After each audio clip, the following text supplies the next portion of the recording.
Coming to the stage is a guest who has taken gospel music by storm. He first came on the scene from his dorm room with the song called No Grade, which became a viral hit.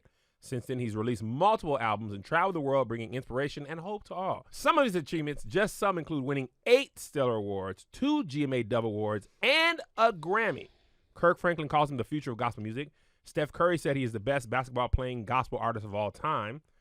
I just call him Johnny Mac. Please welcome to the stage my arch nemesis, Jonathan McReynolds, a.k.a. Johnny Mac. Welcome. My man, what's going on? Welcome. I've been wanting to challenge you in basketball, but I'm not certain I'd win, and I don't want that on my record. I don't blame But you. I could play. No, I've seen you play. I could play, and I'm 260, probably 270. You should be able to punish so I could me. be posting you up, and That's I'll true. be elbows McGee, And you tall. and we about the same height. Hey, man. You know what I'm saying? And sheer will, we should do it. We should live stream it for our Patreons That's cool. one That's day, and cool. then never release it to the public. Please don't. Only See, that's the thing. That's the thing about having, the best basketball playing gospel artist. When Steph Curry says that, and it's on ESPN and all that other cool stuff, I don't really want to prove it. Right. Just let it ride. I think I won already. I won because what do people do this for? They do it to get that level of hype and buzz. Yes. And I have that level of hype and buzz. Why would I waste time proving it? I have everything to lose and nothing to gain. I agree. And anyway, I'm not a gospel artist, so even if you lost, he's Well, no, still yeah, not you're wrong. good. Yeah, you're good. Yeah. but some of these other folks, Yeah, I've seen Jabari it. and I've seen Travis and Yeah. Jermaine, Travis Dolly. Travis fell out that window. He can't. He's okay now, but Anyway, Jonathan McReynolds is from Chi-Town. Johnny Mac. I read an article. You said you grew up in part-time in the hood, part-time in the church. What was that like, growing up in Chicago? Yeah, man. Well, it was always the hood. It was just sometimes the church inside of the hood. But yeah, no, I guess when I look back at my childhood, even though I grew up in places where, there's sometimes a lot of bad blood, bad stuff happening, bad situations, I still feel like I was very protected in that world. And I definitely feel more influenced by the church experience than the experience that, I had walking to church or walking to school or walking to the bus. I really think God kind of had me, in his care for a long time. And so, I feel I'm more church boy. Can't you tell I'm more church boy than I got that. hood? Okay. I don't get much hood from you. I do get a lot of notes of church boy, musician, and things like that. There's some in there though. There's a little bit. It's in my heart and the way I think, maybe not the way I express myself. I read into some of your captions. It's like, let me just let y'all know, I am from Southside Chicago. Okay, do you watch that show, by the way? Southside? Yeah. I've seen a few because my boy Miles, he's in it sometimes. It's a fantastic show, guys. It's If funny. you haven't watched, very funny, HBO Max. All right. So you were raised by your mom mostly, Yeah. only, and you were Kojic boy. Mm-hmm. What was that like? Yeah, man. So again, I had like double lives because I would be with my mom, who is a Church of God in Christ or was a Church of God in Christ missionary, and so definitely be in service from. This is during the school year. You got Sunday. You have a potential Tuesday night Bible study. Yeah. You have choir rehearsal on Wednesday, Holy Ghost night on Friday. And so I don't know what all the other nights were if the Holy Ghost was only on Friday. But either way, that was my church experience. And I really didn't have a problem with it. I was a musician and we had fun. Yes. It's unfortunate to see, how many people have been hurt and other things by the church because I don't have an ounce of that. Like, really? all I remember is us having fun and then walking to Buddy's to get Skittles. Wow. I I understand. I grew up very similar. I ended up working in the church, which is what turned some of my experiences a little more sour. But as a child, you don't know what you don't know. That's true. All of my friends who grew up in the church, we was like, oh, this is what everybody does. You didn't know other people ain't going to church like that because we weren't allowed to go to other people's churches. So I just assumed everybody went to church that much. When I got older, I was like, Sunday only. Y'all missed. There's 5 other days we would been up there. It's we was crazy. up there, no time to sin. Right. Church. I want to try some of this out. I want to make sure Jesus died for my sins. I ain't had a chance to sin. He died in vain. If I ain't sinning. Stupid. Is it true that your mom wanted to name you Shadrach Jonathan? Yes, she did. So, and she still to this day thinks that would have been a good choice. She thinks that my life maybe I would have had more fans and more album sales had I been able to call myself Shad or The Rack. Not The Rack. The Rack. The Rack. So apparently my godmother, God bless her, Auntie Kim, she was at the hospital and she told the nurses, please don't let her name him Shadrach. But it was going to be Shadrach Jonathan, but it moved over to Jonathan Caleb. Well, she going to get that Bible name. She going to get both of them. Everything's going to be biblical. But Jonathan is a Bible name that it's not supremely Bible. There's a lot of people other places. Yes. Yeah. Caleb, Shadrach. Caleb is not bad. But it's not bad, but right. That's usually, well, maybe not. But Shadrach is definitely Shadrach is 1,000%. Yeah. Your mom was like Abimelech. That's bad. And the thing is, for all the biblical scholars out there, Shadrach was his slave name. Was it? I didn't know that was his name. Shadrach, Meshach, and Abednego, those weren't even the Israelite names. Those were given to them after they got into captivity. Really? Did you know that, Marquita? Why would you want me to have that name? What was their I Hebrew forgot. name? They were nicer. His name was Jeff. Hishmael or something. I forgot what it was. Wow. I'll tell you in a second. You know Jonathan Church. I'm not churchy. I just went to school for this Bible thing.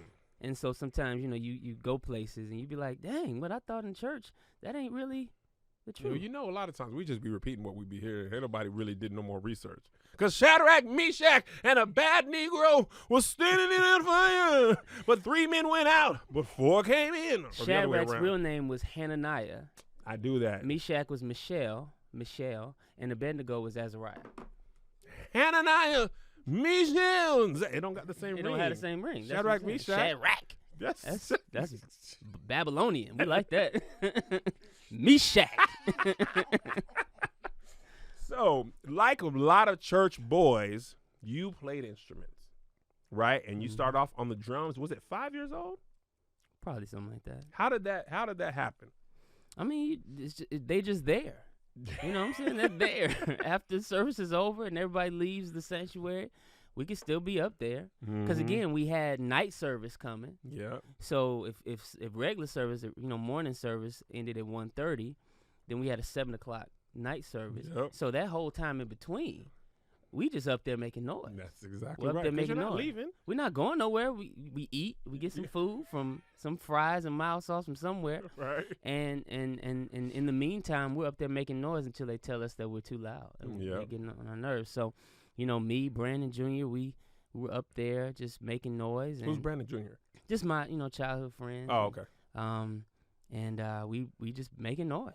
That's all I remember. I don't remember trying to learn instruments. Yeah. I just remember knowing them or how to, I just remember playing them. I don't. Really? There was no ramp. There was no, I don't remember a whole bunch of lessons. Oh, no. Church kids You ain't just got no time watch for lessons. people and you just go and do what you just saw. You literally, I think that's, personally, I believe that's part of the reason church influenced so much of R&B.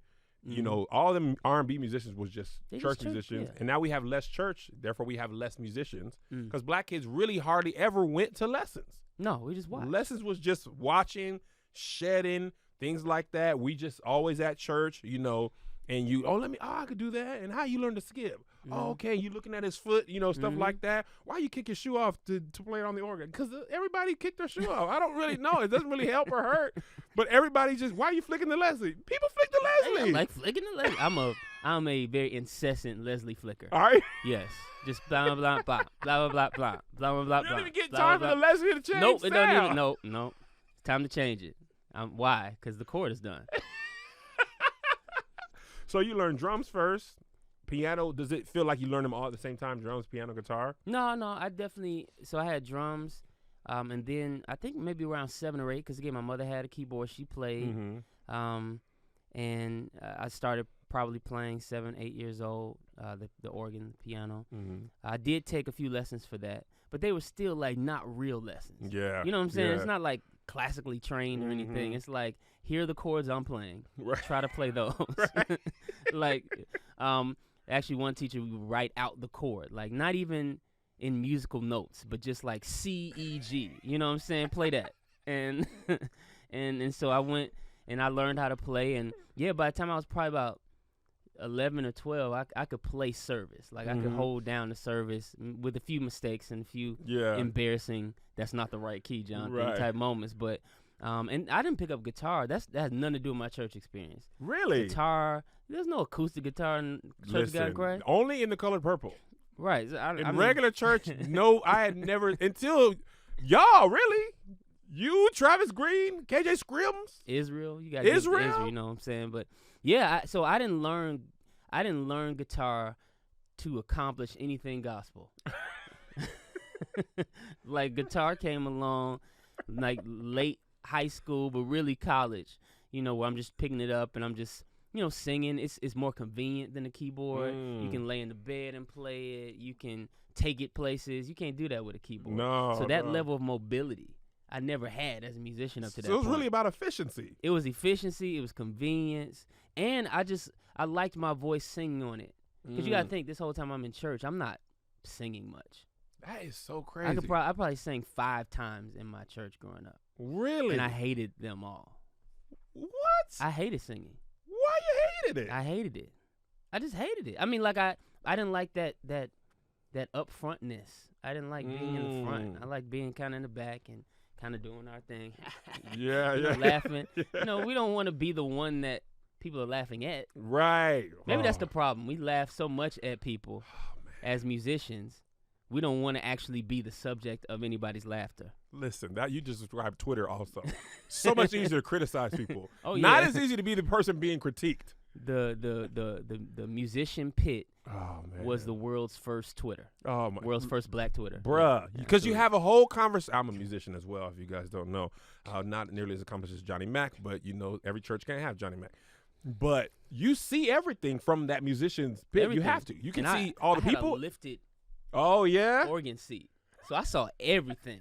I saw everybody when they walked in. I saw everything. And you had to play behind some people who was tearing some solos up. Oh, yeah.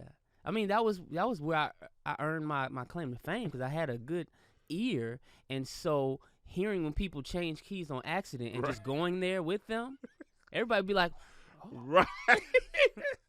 That's how I got my original glory. Was chasing these terrible singers around.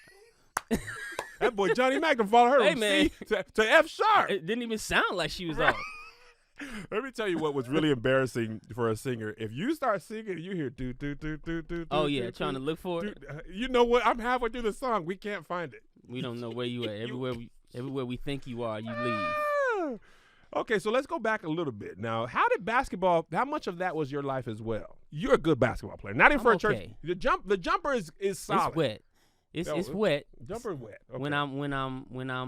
When I'm comfortable and not out of breath. Still need to work on. Circumstantial jumper. As long as there are no other circumstances, then right? Yes, it is very intact. But no, basketball I started in 5th grade, so that was more of my life than music was. Music was like a church thing that we did. Yeah. But basketball is like something I really loved, you know, to do and love to, you know, that's an every day at school, every recess, you know, we're playing, or even morning, you know, before school starts. 5th grade was my first, you know, like organized basketball league. We won the championship that year. Okay. We didn't win it again until 8th grade, but still, that's a 2-time. Somebody add that to my. Add that to his. Let me go back and read my the bio. intro. 2-time Ridge Park champion basketball player.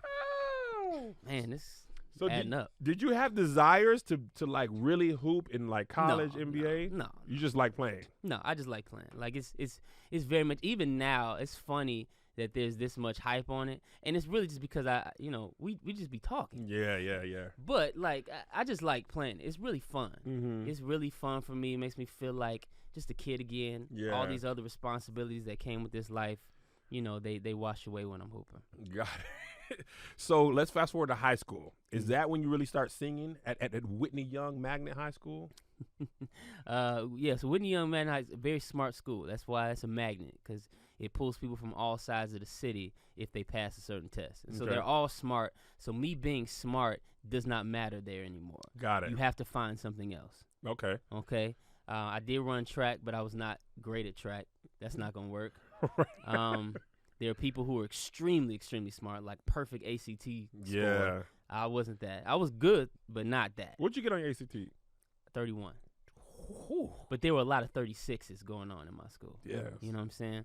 And so, which is a perfect score, I think. Right? I That's got 36, right? 23. You said what? I got 23. That's good. It's okay. I got 980 on my SAT though. I don't remember. When it was out of 1600. But I kind of got tired towards the end. I really was just like, I am hungry. I had ate my Nature's Valley bar already, and I was just like, man, I literally was taking the test, and I was like, man, we're still doing this? I literally had It's that not thought, and over. I just started. I was like, bro, there's got to be another way. I was hungry. You know, once you get hungry, forget the. I don't want to. I'm sorry, Jonathan. This is your It's interview. okay. No, you. I think you need to get it out. Yeah, I do, because I still got in college, okay? And the ACT is more, they're racist anyway. Right. The tests are racist. They're already stacked against. The standard bias, but anyway, systemic poverty. Anyway, so music and singing helps you set yourself apart in high school. Right. So that becomes the thing. Again, like, I'm not expecting that because I don't think that I'm like some special singer or anything like that. Really? At all. I mean, it's not like I tried it out a whole lot. But you're not even like singing in church, like while you're playing. You never be like, oh man, I got a solid No, I mean, I voice. sang at home Mm-hmm. all the time. Yeah. All night. Just But did you singing. feel like you had a good voice then? I mean, it was cool to me. But you have an amazing voice though. Like, this is not even. This is enjoyed like it. obvious. I enjoyed it. But you hear singers. You sound better It's than not them. like my. See, here's the thing. It's not like my mom who was in the room like half asleep while I was singing. It's not like she came out and was like, "That was amazing." It's not. That didn't happen. Like, it was like, "All right, go to bed. All right, go to bed now." Wow. So I mean, like, she didn't down it. Yeah. And she did want me to sing out more. I still was a little more comfortable singing at school, even in grammar school, just playing around, than I was, at church. I don't know, for some reason church was like, that was like the actual, Yeah. if I did it at church, then like, Absolutely. I'm really doing this. I know exactly what you mean. Yeah, and Especially so- growing up how we grew up. That is the Super Bowl. Right. And so the first time I even sung at church, somebody tricked me. Really? Because my grandmother, she came to, used to do these little coffee houses in the basement. Mm-hmm. And where everybody would just get up and do improv or talk. It was, supposed to be cool. We were cool. Mhm. We were a cool church, God in Christ church. And so they lied to me and told me that my grandmother was there and she wanted me to sing. When I finally got done singing and I came to my grandma, I did that for you. She's like, I didn't ask her. What? So the first time I sang in front of the church, which is the first real time singing for a church boy, somebody tricked me. Wow. I thought I was honoring my grandmother. And she was like, cool. I don't know why you're talking to me about this. It's not her style at all. Wow.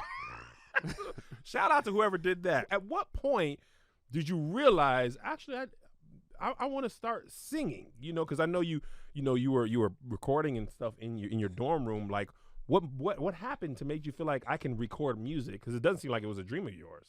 Well, so when I was 17, basically when I was just about to start college, I joined this group called Mind Over Matter. Oh, I saw those pictures. It was a little boy band. What was it, John-O? Yeah, they call me Jono. John-O? Most people in Chicago now still call me Jono Really? because of that John-O. era. Mind Yeah. over matter. Shut up. Hey man, we were good. I believe it. We With were John-O, you can't be I bad wasn't with even. John-O. I wasn't even the lead singer. Really? I wasn't even. I was the third option. I was Draymond Green. I was the third option of this team, and yeah, man, we traveled around the city. We used to do a few things, maybe in Detroit or something like that, Milwaukee. Oh man, y'all went all the way to Milwaukee. Oh wait, 2 hours up. You on tour now? Hey man, we were good though. We were. What kind of music were y'all singing? I mean, it was kind of, it ranged from kind of quartet-ish, not that quartet-ish, but, Yeah. just churchy to more like contemporary, you know what I'm saying? So like Ministander? Standard, yeah. Like Okay. that, yeah. Love Ministander. Okay, so then how did you get into like, I'm gonna go solo. Forget Mind Over Matter. No. I can't take them with me. Jonathan McReynolds is a solo artist. When did you leave them and have your flash moment? Well, so the thing is, they were adults. I was the youngest one. Okay. So they had kids. They had a lot of stuff, jobs. I'm just in school. So it's not that I actually left them. It's just that when we left each other, right, the gig was over. I went back to the dorm room and kept making music. They went back home into a situation. And so I was just making music, just, having fun. And they, were not. They out here taking kids to daycare and stuff. You know what I'm saying? I can't have rehearsal today. They didn't My have son the got a same- science fair project. Exactly. They didn't have the same work ethic and time that I did. And so I was just making music just for fun, man. Yeah. And my friend Brittany was over here. She was there. Sometimes in the dorm room, I would just say, all right, y'all listen to this. I'm making no real ambitions for it. Really? Just having fun, man. And it's just crazy that that music meant something. Man, let me tell you what. Stuck. Now let's stick with the group for one more question. Is it true you met Molly Music while you were singing with that group?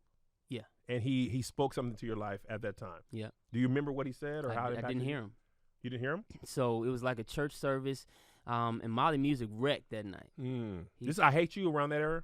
I don't even remember what he was singing. Second Coming album? Yeah, probably Second Coming. Okay. And I didn't even know him that well. You know what I'm saying? I was just like, we opened for him, I guess, that night. Yeah. And we got done singing, and he got done doing his thing. He started kind of altar calling-ish thing going on. And I was just standing there, and he motioned for me.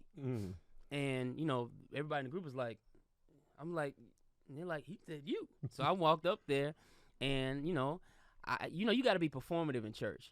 I don't know what he was saying. Right. It was really loud. He wasn't on the mic. He was tapping at my belly. Yeah. So I'm like, you know what I'm saying? You don't want to make him look bad. I don't know what he's saying. You don't want to be like, huh? You know. Can you imagine doing that? What? I just want to hear the word of God clearly. Say that one more time. You can't do that. I'm sorry, I really can't hear you. It's loud in here. You know it's loud, right? So I'm just like, I don't know what he said, and I went back to thing. And they were like, my group members. They were like, what did he say? And I'm like, I don't know. He was like, well, you were really going in. But yeah, so I just, he told me like what, a year or two ago when we were doing press for Moving On and stuff like that, he told me what he was saying was you're going to come from the front to the back, from the back to the front, stuff like that. That's what he said he was saying. Yeah. I don't know why he would remember. That's a good God. So I feel like he made that up. I feel like you were going to write no great. Now he's going to act like he's extra accurate. He might not have been accurate at all.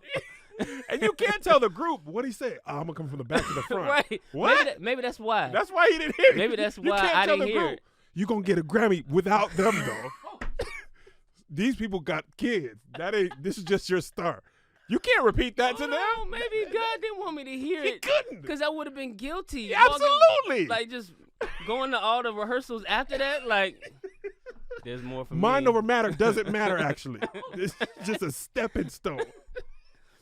Could y'all hurry up? I have a career to start. That's ridiculous. I love y'all. I love my brothers. Okay, so after he prophesied into nobody's ear, and just to the void, but you should have saw him. He was going at it. He was really animated. I heard nothing. Absolutely nothing. I bet it meant something, man. Somebody heard something.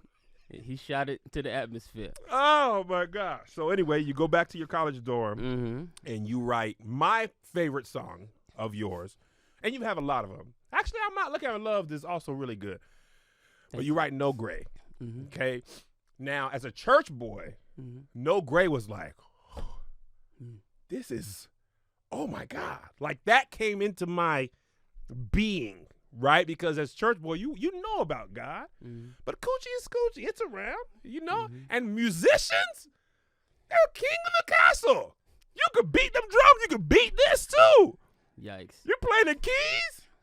Oh, this all yours. We can repent together. You're already on the altar, And I was singing as well. and you're singing. I was This is singing. I was like in the marrying an group. athlete. I was. Triple threat over here, right? So you write No Gray in your dorm room, Mhm. right? Are you like, what are you, obviously we know what you're going through with that. You're dealing with a lot of sin in your life, feeling guilty, but Pretty much. do you feel like you've got something, or are you just like happy that you have this song? I don't remember thinking too much about it at all. Really? It was just like, I was just enjoying trying to figure out how to produce music. Mm-hmm. Yeah, I think this is my dorm room setup. I have a little $800 laptop that Yeah. I maxed out my first credit card for. Best way to go, baby. A little inbox and a couple speakers. So I'm just really trying to learn how to do music. Okay. None of this is supposed to necessarily be released and be out. Yeah. I didn't think No Gray was such a special song.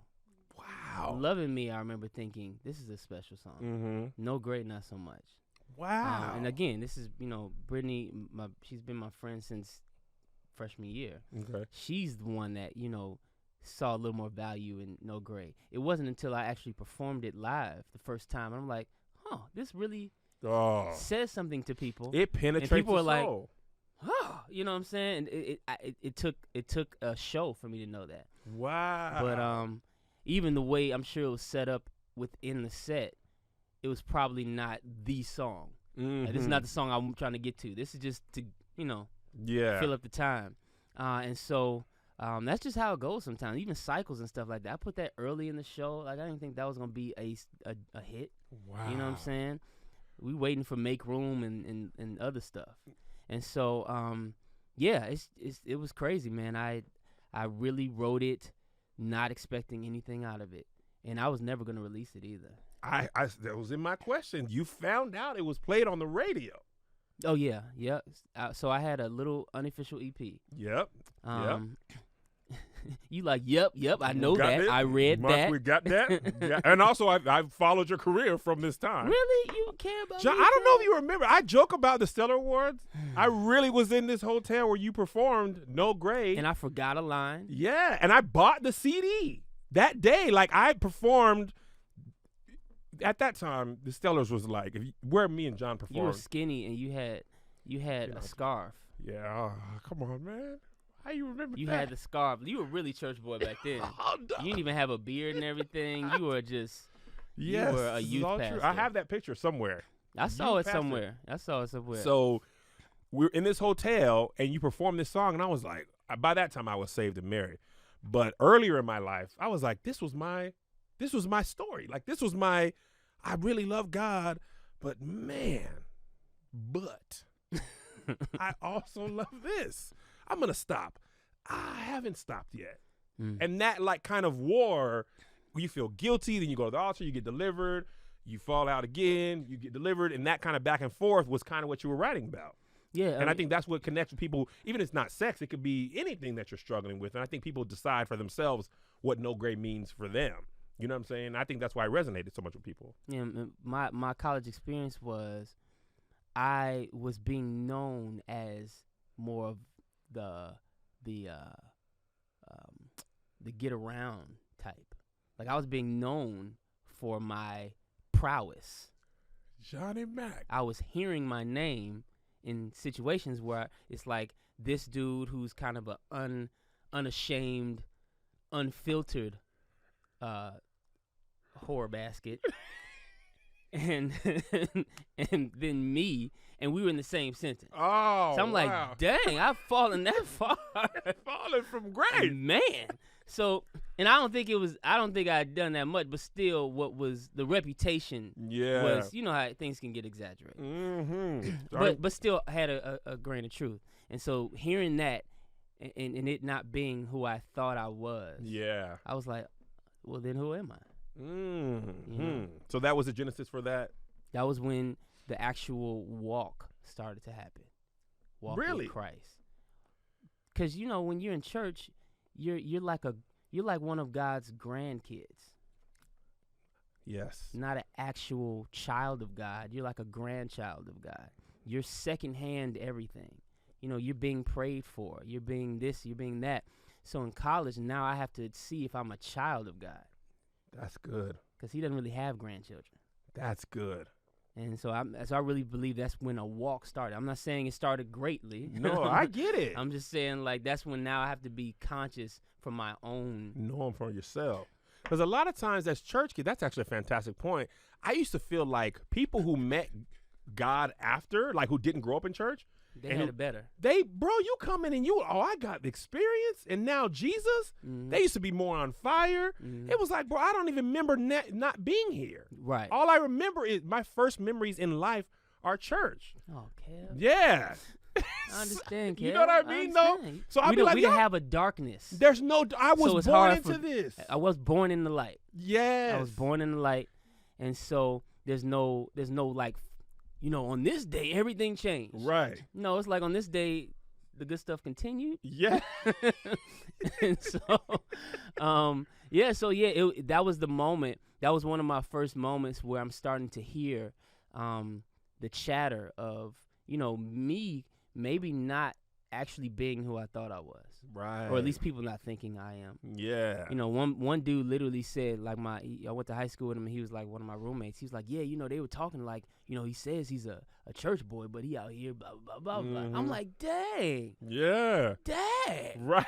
Shoot. Right. I didn't. Yeah. And I wasn't even that bad. I was at the top. Right. I was up here at the beginning of the song. I didn't even get to the hook. Me?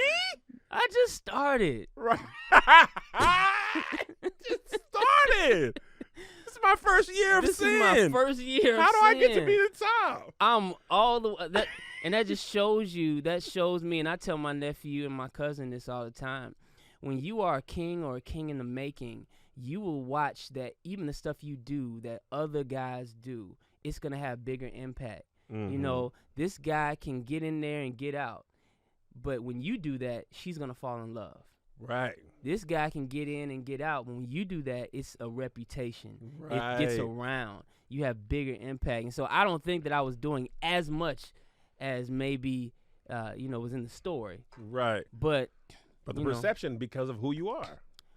And they didn't have words for it. Yeah. And I didn't even have a point of reference for who I was. Yeah. But I was definitely seeing and feeling the impact. Okay. Want to take a quick break and tell you about BetterHelp. This podcast is sponsored by BetterHelp Online Therapy. We talk about BetterHelp a lot on this show. And this month, we're discussing some of the stigmas around mental health. For example, some people think you should wait until things are unbearable to go to therapy, but that just ain't doggone true. Therapy is a tool to utilize things before they get worse, and it can help you avoid these lows. Many people think therapy is for so-called crazy people, but therapy doesn't mean something's wrong with you. It means you recognize that all humans have emotions, and we need to learn to control them, not avoid them. Listen, I started therapy during the pandemic in 2020, and I can tell you it wasn't even because things were falling apart. I was just like, man, I should probably, see what this is about, deal with some internal issues. When I tell you it's life-changing, I'm in personal therapy and I'm in couples therapy also as well. And I think my life, my marriage, my parenthood, everything is better as a result. BetterHelp is customized online therapy that offers video, phone, and even live chat sessions with your therapist. So you don't have to see anyone on camera if you don't feel to, or if you're just ugly that day. Don't worry. Or you need a haircut, or you need a shave. Just keep the camera off and keep the therapy going. It's much more affordable than in-person therapy, and you can match with a therapist in under 48 hours. Give it a try and see why over 2 million people have used BetterHelp Online Therapy. This podcast is sponsored by BetterHelp, and Coming to the Stage listeners get 10% off their first month at BetterHelp.com/stage. That's BetterHelp.com/stage. Once again, BetterHelp.com/stage. And now back to the show. So this EP comes out. It's around 2010. Were you getting label attention at this time? No. Nothing. Just Stellar Awards, middle of the holiday end. Definitely. That's where we were, in the Stellars. Yeah, man. And so she was one of my background singers. And so I thought you looked familiar. Yep, see? And that was an era where I was always forgetting a particular line of the song. I don't know what that was all about. But I kept forgetting that line. Look at that. Look. Oh, yeah. Look at that. You got to put this picture up. Oh, No, that's it. Y'all will see. Terrible. Yikes. No swag.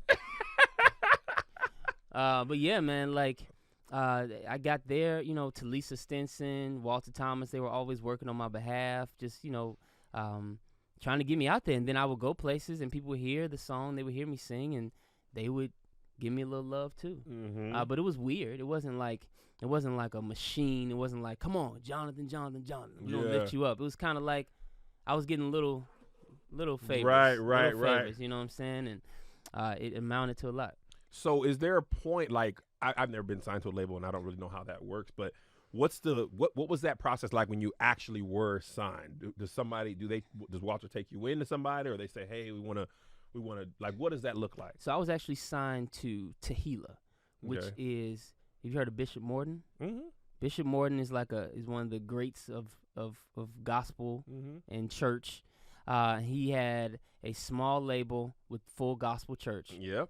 And they only had maybe one or two other people signed, and they were churchier singers. Mm-hmm. For some reason, you know, they took a chance on me. Mm-hmm. You know, and they probably didn't think very highly of it.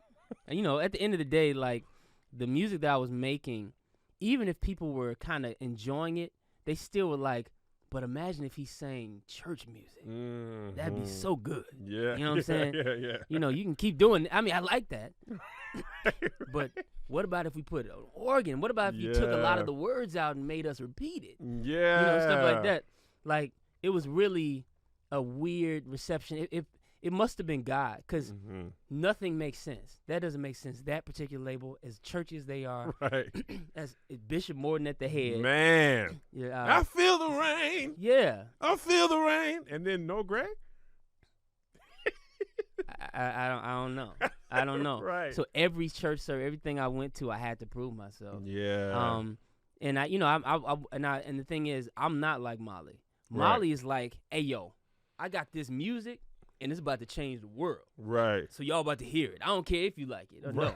Yeah. I'm walking in there like, hey, guys, I don't know if you really going to like this, but I'm here. So, you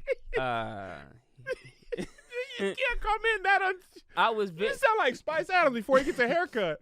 If you would listen to my music, man, per se, I might. Just hear me out real quick. Hear me out. Hear me out. I probably said that a few times. Hey, y'all, give it a chance. So, I just did not, even though people, again, I look very confident sometimes. Yeah. You know what I'm saying? I didn't realize. You know, I'm 6 foot. I have broadish shoulders sometimes for a church boy, as you would say. Right. And I would go up there, and I'd probably look more confident, and I'm scatting. You know, I'm doing stuff that maybe, you know, it takes a lot of confidence and it takes a lot of balls to go up there and do. Yeah. But I really didn't have that much confidence in what was going on. Did that grow as you performed more and more? Well, you start knowing what works. Mm-hmm. So I'm a computer. You know what I'm saying? Yeah. And you do figure out, okay, when I do this and I sing this, or I emphasize this, or I slow down here, you know, you start learning just the craft of performance. And luckily, I don't have that much experience singing covers. I have all the experience in the world singing my original music. You know what I'm saying? So I was able to really learn artistry and performance with my own stuff. That's actually a tougher way to break in. It probably is, but it taught me how to convey my songs. Yeah. You know what I'm saying? How do I make my songs work in this churchy environment, or this, you know, white seminary environment, and then this, you know, touring with India and Layla environment. You know what I'm saying? How do I make my music work in all those places? And so I think it gave me a leg up as an artist, even though it was definitely scarier. Absolutely. I think this is a great time to mention that you have a master class that teaches people how to do this artistry. For that reason alone, I feel like you probably have a better view on being an artist. So make sure to check that out. Becoming an Artist. It's a master class I put up. If you want to go to jonathanmcreynolds.com, you'll see a link there. And people have already started it. They're loving it. You can take it. You can do it at your own speed. Yeah. And, you know, people love it. And even, this is the crazy thing, non-artists love it. Because there's something about artistry that really lends itself even to entrepreneurship and other things. Yeah. You know what I'm saying? Because really what we're being, you're an artist as well. Mm-hmm. What we're being, we're being businesses where we are the product. Yes. So there's a lot of things that people are like, oh, actually. That applies to my business. Yeah, you know what I'm saying? That applies to my life. And so I've had a lot of great feedback, man. I'm really excited, man. Right now, Patreon is watching this live. I'm going to give away, how much is it? $199 right now. 200. 200. I'm going to give away, how much is 10 of that? 2,000? You ain't got to do that. No, That's I'm too gonna do much. it. That's No, too much. It's 2,000? That's too much. I'm going to give away 10. Oh, Lord. Cam, I keep looking and you keep finding me. Patreon, I'm going to give away 10 of these master classes to people who want to learn how to be an artist from Johnny Mac. I'll talk to Kat about how to do so. We're going to go ahead and sow the ministry into the That's so people. nice. Mine was only $99, but he's twice the artist I am, so it's double the price. But I'm going to go ahead and give y'all I'm a 10. two-time Ridge Park basketball champion. $100 for each time y'all won that championship. Okay, so take us to 2012. I appreciate that, man. Of course, man. You weren't paying me for this anyway, so it's cool. But, thank you. I appreciate it. We're giving away 8 of those now. No. 2012, you released your first full album, Life Music. What was that process like for you? Well, that was all music that I was making, like not really aiming for an album. I'm just making music, like No Gray, and I'm just having a good time doing that. And when push came to shove and they asked for music, yeah, here it is. So that's why it's called Life Music, because it's literally kind of just like, here's life. Yeah, you know what I'm saying? I didn't write with the album in mind. I didn't anticipate. I didn't try to like weave a theme together. Right. Make Room was weaved. You know what I'm saying? I started looking at the songs and the Life Room movement, and I'm like, it feels like Make Room. And so I set out to write Make Room to tie it all together. But for this was just music. Got it. And so, it was, there's music that spans from 2009 all the way to 4 or 5 months before it was released. So that really is just representative of your life during that time. That was time frame. The end of college and first year of adulthood. I guess. I love that. I love when artists kind of time capsule their music or art, paintings, whatever, movies. Like, this is my life from this time, and now that's done. If you ever want to know what it was like from that time, and then this next time is I kind of do that with stand-up. At least this time, this slightly problematic is like, this is how I started stand-up in clubs. This set is reminiscent of that. Next year, it'll be, if you knew me from the Playmakers or Church Boy, it'll be that story. And that way, when you listen to a musician's album, you're like, oh, they were going through this. I like love Beyonce. The Playmakers, by the way. Oh, boy, y'all going in. Y'all were. It was a good Y'all time. were the jam. Y'all were so necessary for us. Oh, Since you've been gassing me up today, Ah! I'm going to say that, I really appreciate it. I appreciate it because I feel like you guys were at the cutting edge of laughing at our church experience.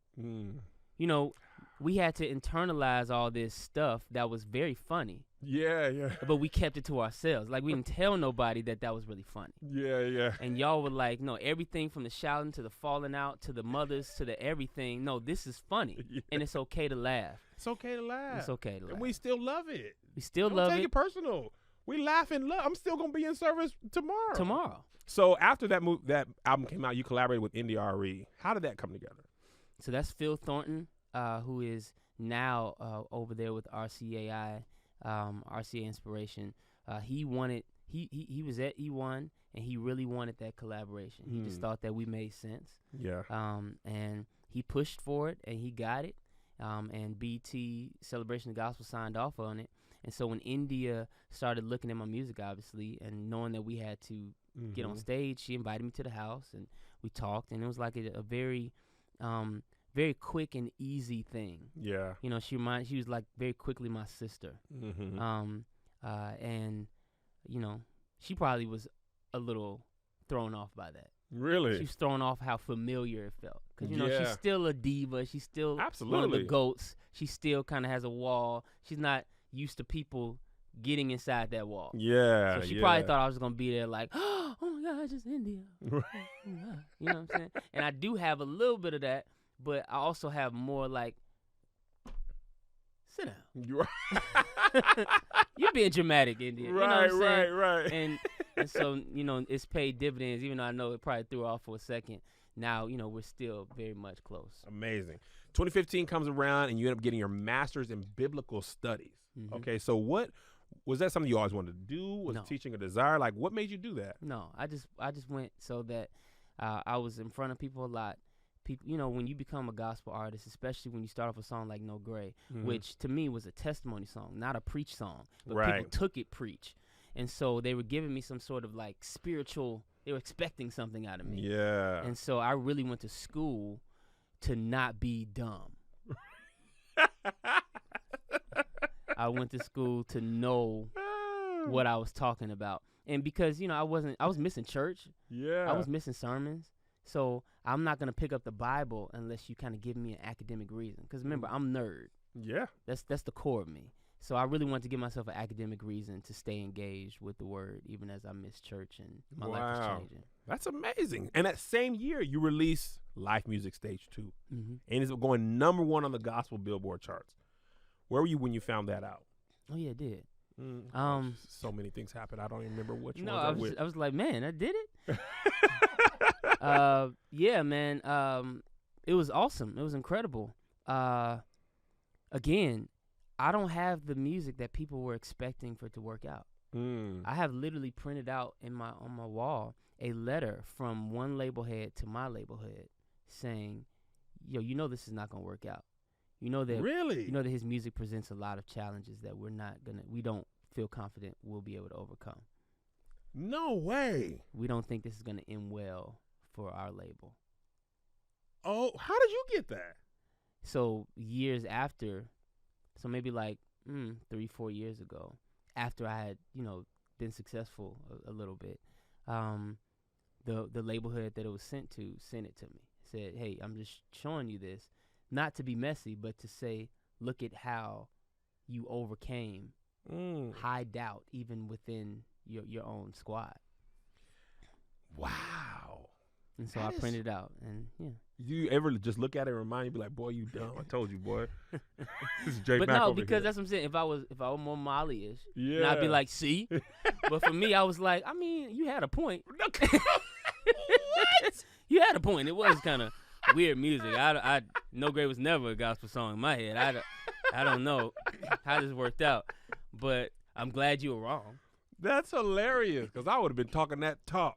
I would yell at that letter, but that's But I did print it out hoping that I could be that dude. Yeah. It was like the chip on my shoulder. Yeah, you know what I'm saying? But no, not I you. was not that sure about this thing. So your next album, Make Room, also debuts #1 on the charts. Not Lucky I'm Loved, smash hit. Are you ego driven here? Are you like, man, I told y'all I'm out here? Or are you just like, man, I don't know what to keep. He keeps on doing great things for me. It's really real talk. I'm sure that I can be cocky about some things, but music has just never been one of them. Unfortunately, music is what people expect me to be cocky about, and I'm just not. And so they even read my shyness as, he think he was. No, I really, everything has been. First of all, I've watched everything ascend. Yeah. So, it's different, man, when you worked for it than when it was just kind of given real quickly and easily. You know what I'm saying? No, Not Lucky I'm Loved was still one of the record longest routes to #1.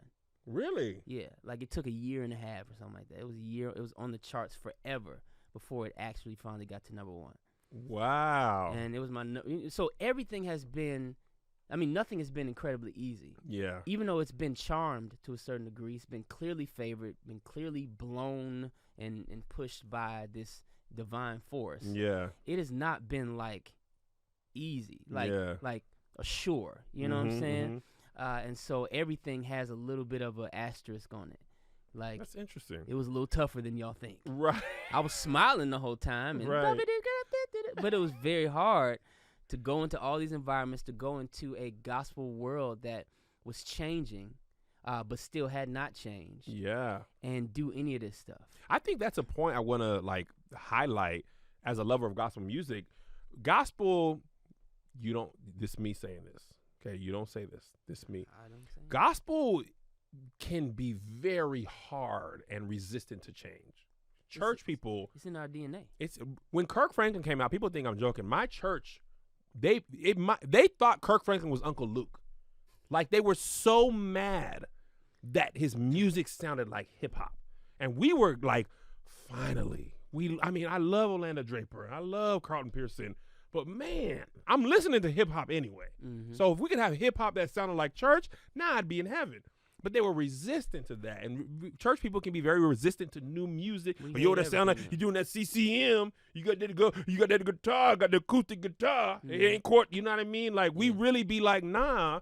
But slowly, people like you and Israel, Travis, Ty, slowly started being like, gospel music can also look like this. Mm-hmm. But to be a trailblazer, you got to take some of them lumps. It's hard, man. There was a time when I was really remembering that some of my songs, like even from my first album, I feel like they were wasted because they were wasted on a world that was not really ready for my music or interested in the music. So it's kind of like, dang, that's why I did Smile Again on Make Room, because it's like, hey man, that first album that y'all was still trying to decide if y'all like me or not. There's good stuff over there. On your boy. I wish I waited. I wish I kind of gave more of a just No Great Loving Me, I Love You, and then a whole bunch of filler songs. Right. Just saying ooh and ah, so I could release Why Now when you guys care, and I can release some of those other songs coming out now that you guys care. Mm-hmm. And it's just been, I don't know, it's just one of them things where we'll be all right. We got a well. We got a well, And you are known as a great songwriter, right? You were the guest songwriter on the Challenge Show. You were amazing on that. And you said that's your favorite part of it. Why is songwriting so important to you? I think that's the nerdy part of this. You know what I'm saying? So for me, as a nerd craft type person, I enjoy being able to fit words in spaces. I enjoy making a song out of a topic that people don't make songs out of. Mm-hmm. I enjoy trying to rhyme and link words together, as opposed to the artistry, which is more, pretty boy, entertaining type thing. Pretty boy. It's not as nerdy. Yeah. It's not as nerdy. It's about, being front facing. Yes. And making them love what's going on. Songwriting is kind of the right. You know what I'm saying? Pushing up my glasses and, writing whatever I want to write. Could you see yourself as a songwriter giving songs away? Oh, yeah. No, not much. Really? I wish I'd be rich if I did.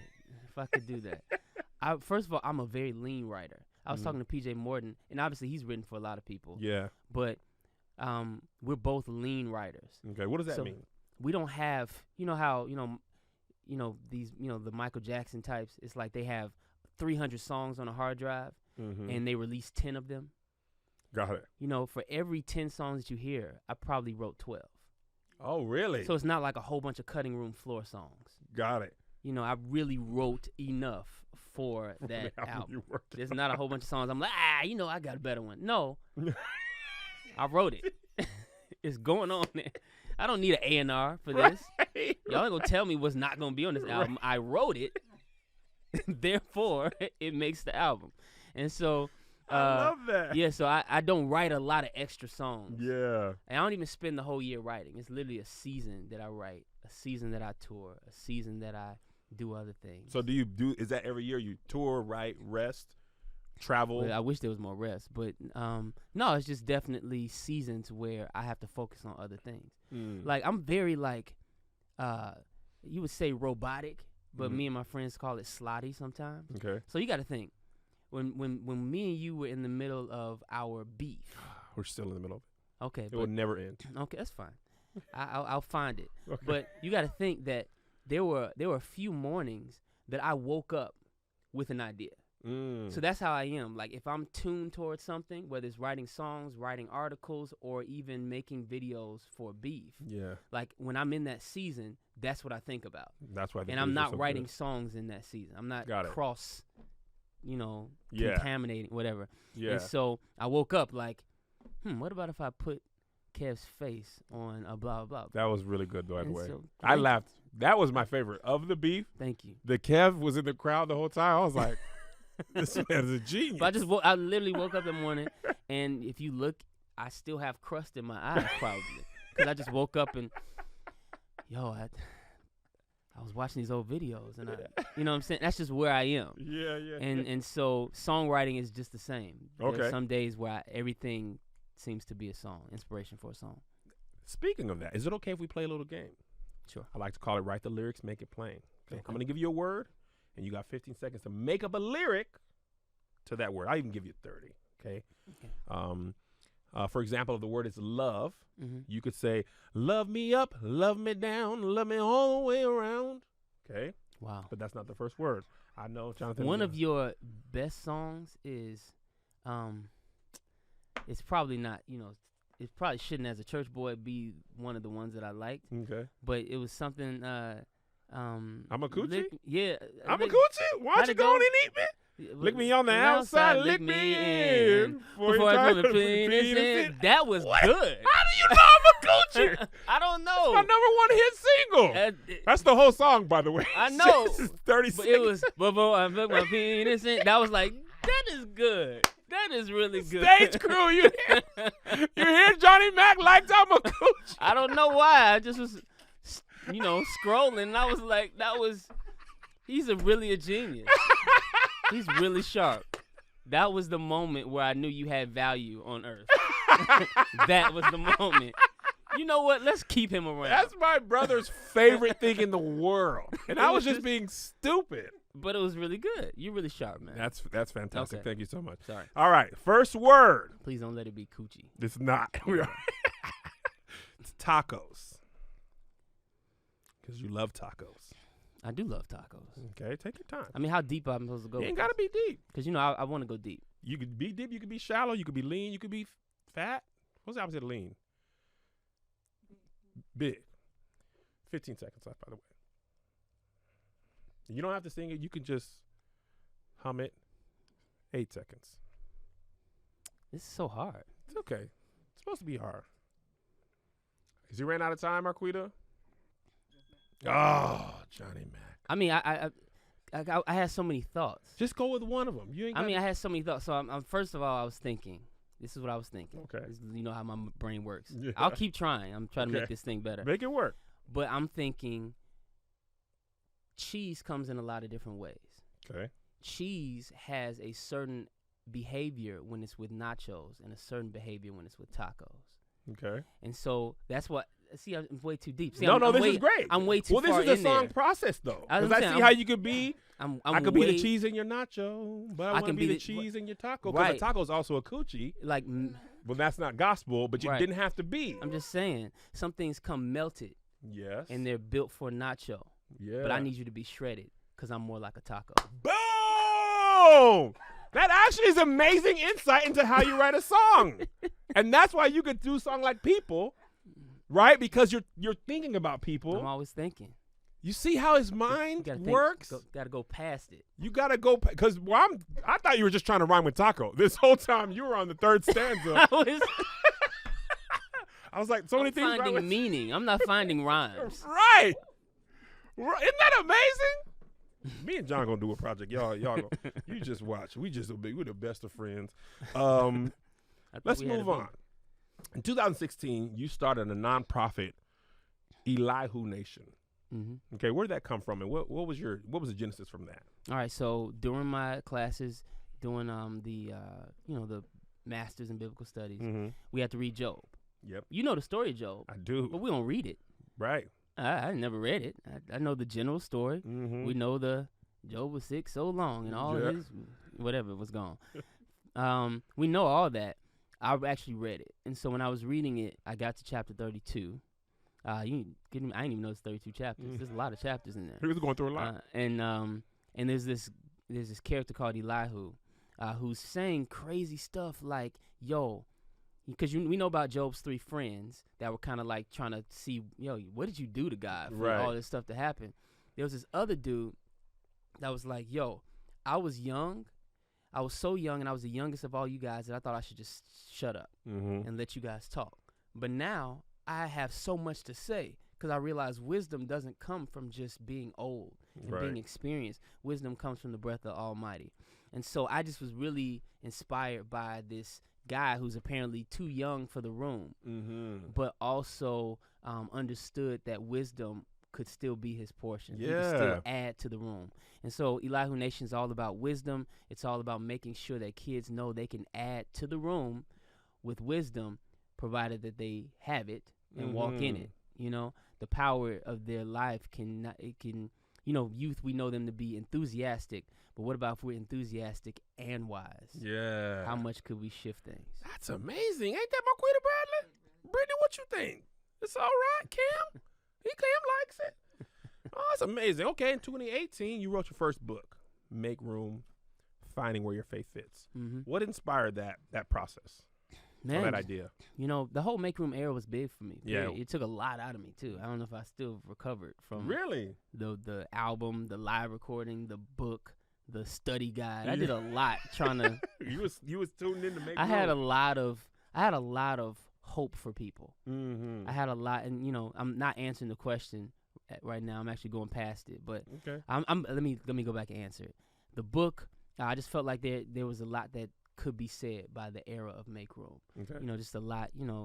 Yeah, you saying make room and you just leave it like that. But no, here's how you make room. And I wanted to add that to the generation. But that process led up to people. Process led up to people. See, that's what seasons, right? Make Room. Without that, you don't get people, right? Which is a great song, great album as well. But this is why I love that you're like living life and writing about it and singing about it. And then other people are also living life and being like, oh my gosh, I'm dealing with people too. Because listen, people, at that time you released that song, I was like, boy, Jonathan in my life again. No Gray and People both happened at times where I was like, yes.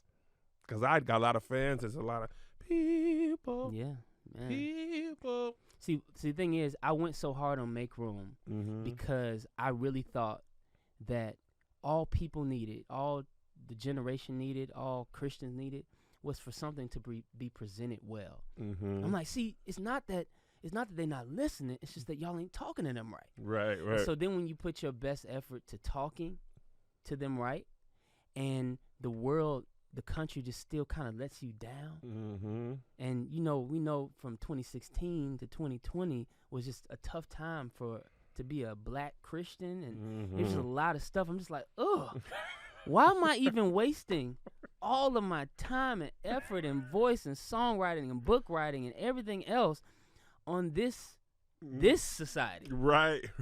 Yuck. They are the best and the worst you've created. And I wrote people because I'm just, in addition to some personal things that happened in my life, just in general, I had all those songs that preceded, all that music that preceded Make Room or preceded people. I wrote it really feeling like there was hope for us. Yeah. And I lost some. Yeah. I lost some. Rightfully so. And maybe not for the individual, but definitely for the masses. Yeah. Maybe there's some individuals we can still grab, and that's what I have to focus on. But in mass, people suck. Sheesh. Man. And I maybe people knew that early in life. Ah, yeah. I didn't know until I was almost 30. Let's back up a year or two or three. In 2019, okay, you became a judge on Sunday's Best. A lot of people might not know this, but you auditioned for the first season. I did. I didn't. I watched that season. Crystal Aiken was there. I wasn't even there. You didn't. How far did you get? Nowhere. You didn't even get past the first person? I didn't get past the way they do it. First of all, I didn't know what I was going for. A guy named Eric Rideout in Chicago said, hey, man, I want you to sing for this person. And he gave me an address and happened to be the McCormick Place, which is a big, convention center in Chicago. I'm like, okay. So there's a line. Yeah. And, they start handing out contracts. I start lying and saying I'm 18 when I probably was going to turn 18 in a couple months. Kirk Franklin jumps out of the bushes somewhere, and here comes a whole bunch of cameras. Yeah. And so they take us in these rooms. There's like a lot of pre-auditions. Yeah. Before you even get to the TV camera, to the actual judges. Yeah. But I didn't make it past the first pre-audition. Whew. you had like 5 seconds. I was like, 'tis so sweet to trust in Jesus, just to take him at his word, just to rest upon his promise, just to know thus saith the Lord. Lady said, open your eyes, baby. Get to No, she didn't. Open your eyes so you can see that's where the exit is. You're right. Pretty much. Get to the end of the line. I know who the lady is too. Really? You know, she's a Chicago. You know, she's a good singer or anything, but like, I'm just saying. Hey, yeah. I'm the judge. Open your eyes and go ahead and walk right over. If I had a chip on my shoulder, that would have created it. Open your eyes, baby. I was only 17 though. It's okay. That's okay. So from that young man, you became a judge. What was that? What was Sunday's Best like? It was cool. I really enjoyed it actually. You know, it was something different. I like different stuff. Yeah. You know, it's one thing to do music all the time. I really like it when I have a chance to do something else. Yeah. And obviously the singers are incredible. Yeah. You know, when you could churn out a Melvin Crispell, you know what I'm saying? It's like, jeez. And I'm like, I'm glad I'm not on this show. Man. I am so glad. I mean, Yes. That's tough. There's no way that I would have won that or even gotten close. No way. I'll just sit over here and judge. Ain't that how life goes? The judges can't even do what we judging. As a gospel artist, you're like, whew, I could never make it over here. That's tough. Woo. I heard what I just said. I wouldn't have been able to take that. Oh, that's interesting. I love that show, by the way. You were great on that as Thank well. you. So let's think back to forward. Like back in college, you're recording in your dorm room studio, and then when you're making music with Molly, and you're you're recording in an Airbnb, and that Airbnb, okay, recording, you get moving on, and then that song becomes Grammy nominated, and then Grammy Award winning. Crazy. What was that like to be like? Because that's the pinnacle of music. Stellar's, Dove, that's the pinnacle of gospel music or Christian music. The Grammys are the pinnacle of music, and you have one of them little.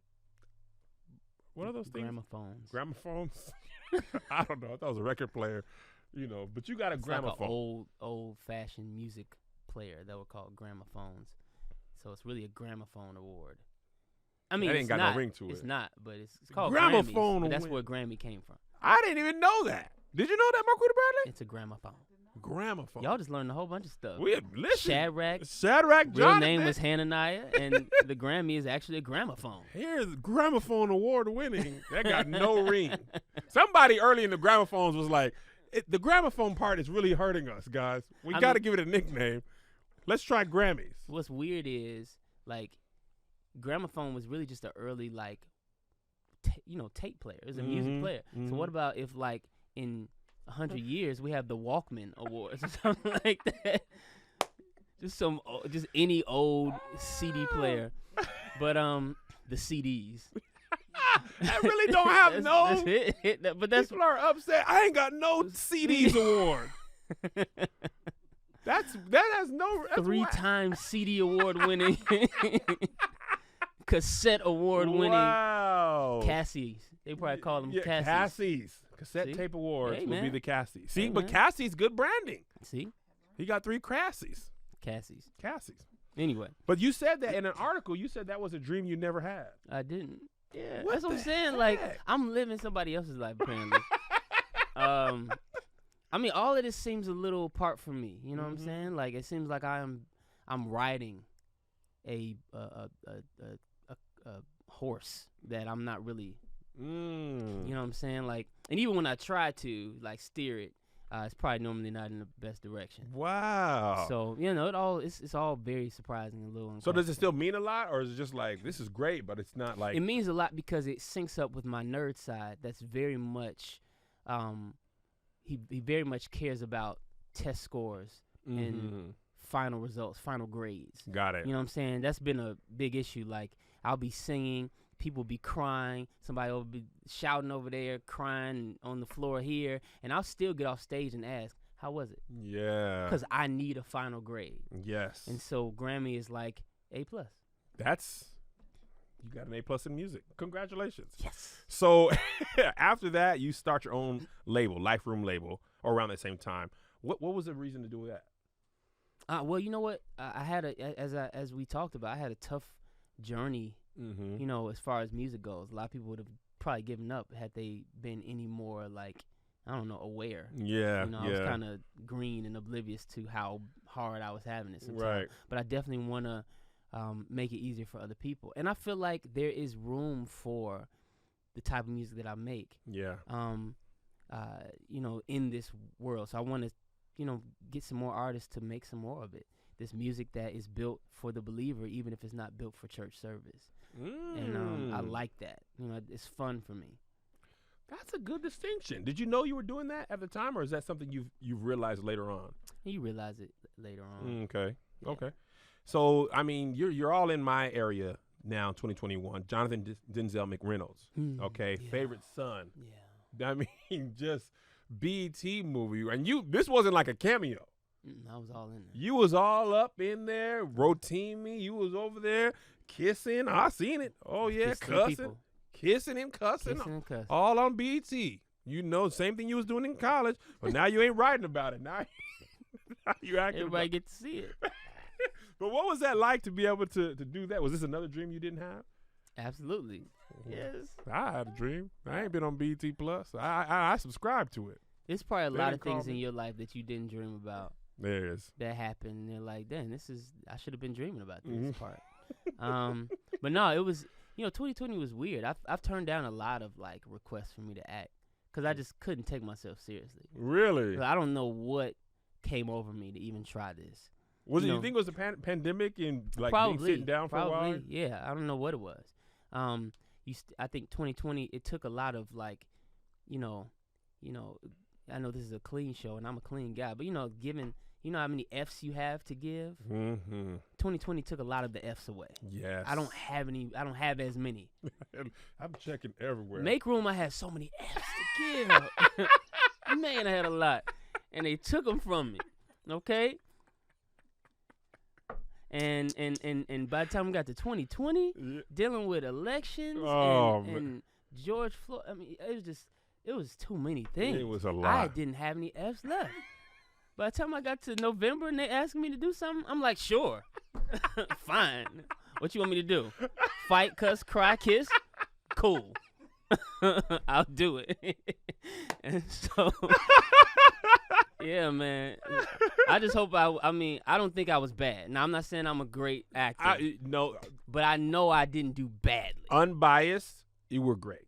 Thank you. You were fantastic. Me and Johnny Mac, we gonna be like Turner and Hooch.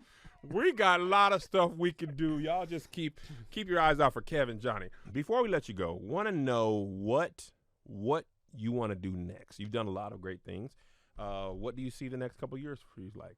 Man, I just want to keep expanding, man. You know, keep expanding, keep, you know, seeing what I could do, what audiences take to my music. So we're going to be doing a lot of features and different genres. And I want to release, you know, a few different albums. My hope was always to eventually make a children's album, Christian, you know, country album, Christmas album. You know, I want to try all of that before I get done with this. I would love to hear the country album. Yeah. I'm sitting with KevOnStage. Yeah. I'm a little stuffed up, so I can't hit it. I'm even more interested now after that little bit. I can make this thing happen. All right, before we let you go, we got Kev's top 10. We ask every guest 10 questions. All we ask is that you answer authentically. Got it. Okay. Number 1, who's your favorite person? My niece Kyla. Is that your only niece? No, and I have a nephew and everybody else. Okay. But it's just my buddy. It's Okay. just my buddy. That's okay for the rest I feel it's like you know, she feels cut from my cloth a little bit. Nice. That's Uncle Johnny. It's Uncle Johnny. Good old Uncle Johnny. But yeah, all mine. I love being Uncle Johnny more than anything. Okay. Number 2, what's one of your happiest moments? Happiest moment. Happy. When do I have that emotion? One of my happiest moments was, you know, helping my mother get out the hood, get a little condo. Little condo? Because of Johnny Mac and the little strumming the guitar. All right, what's one of your saddest moments? Something I probably can't say on here. We'll just make up one that you can say. Huh? You can make up one. Don't give the real one. Oh, People okay. always give a fake real one, but not the real one. You know when they no. Saddest moment. Saddest oh, I don't know. I don't have a whole bunch of sad moments. Okay, and that's fine. I don't have a whole bunch. That could be the truth and be authentic. I'm sure I'll think of some when we Text move. me later. Yeah, okay. Grits, salt and pepper, or sugar. Sugar. You heard it, Marquita Bradley. I don't care if you don't like it. He said it. I understand. Now I think it's a north-south thing, don't you think?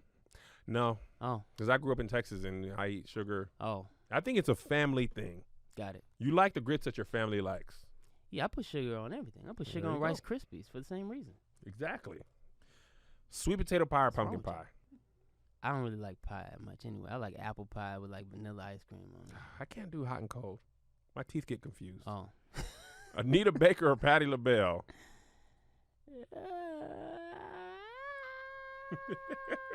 Anita Baker as an artist, Patti LaBelle as an entertainer. Okay. That's a good distinction. Favorite black saying? Favorite black saying. I don't know. It's all right. It's all right. We'll take it. What excites you? Well, that's what we say in Chicago is decent.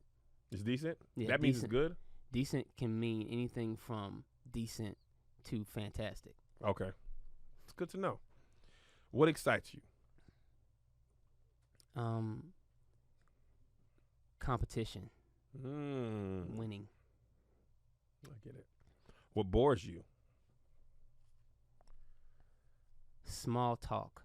I hate it. I'm not a big small talker. Hey, how are you? Oh yeah. What's going on over there? You like that? I'm asleep. I hate it. I have to tell people when I call them, I have to back up and be like, I'm sorry, I don't really do small talk. My bad. Hey. Yeah. So let's just get to it. Just get to it. Because I don't really want to be on the phone anyway. Like I don't like that we have to begin and end things when we have a relationship. Right. I said, hey, like 2 years ago. This letter's not over. So why do I have to say bye now? Yes. If you don't say bye, you don't need to say hi later. There you go. Last one. What do you want your legacy to be? Somebody told me that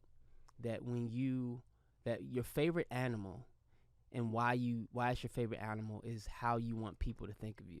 My favorite animal has always been the cheetah because it's the fastest. And so I love superlatives.